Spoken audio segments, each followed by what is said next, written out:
Bharatiya had me in tears when he said we only have 1,400 tigers left in India. So it is with great pleasure that I present to you today the most serious international issue of all times, and that is our climate catastrophe. And what can we as HR professionals do to reverse global warming? What is the urgency?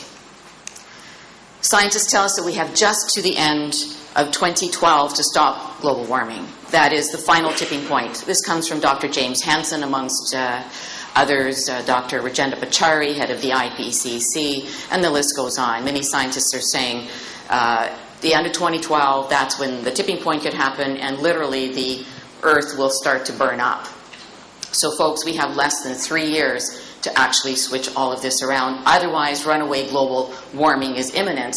And I don't know about you, but I would like to help save this planet for my daughter and her children and all future generations.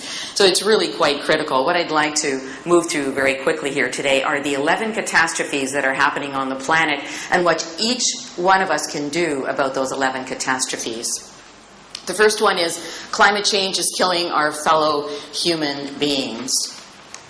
This comes from Kofi Annan, president of the Global Humanitarian Forum, and he says, climate change is a silent human crisis, yet it is the greatest emerging humanitarian challenge of our time. The greatest humanitarian challenge of all time. So we move us away from the discussion this morning into a slightly different realm. Already today it causes suffering to hundreds of millions of people, most of whom are not even aware that they are victims of climate change. The first hit and worst affected are the world's poorest groups, and yet they've done nothing to cause the problem. So what is our duty? Well, our duty is to stop global warming as HR professionals. We have a lot of influence in our organizations and to save precious lives that are dying. So I ask, what are we waiting for?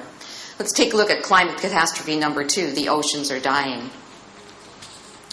This particular slide shows that we have over 400 dead zones in the ocean. One of them is as large as the United Kingdom. And they just keep growing and growing and growing.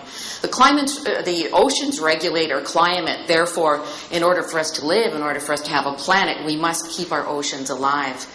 And they are dying mostly from livestock chemical runoff.